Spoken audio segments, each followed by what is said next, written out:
Testing for natural gas leaks is important because gas leaks can be dangerous and lead to fires or explosions.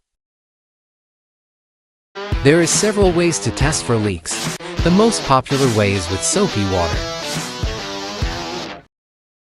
The only downside to this test is making a mess with the water. Another way is to use a match or lighter.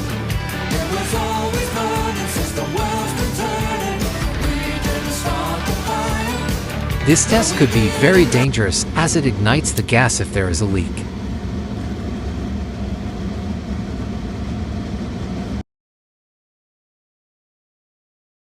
The safest and cleanest way is to use a gas leak detector. This detector by Tops is sold in the TikTok shop and is a must-have for any home using gas.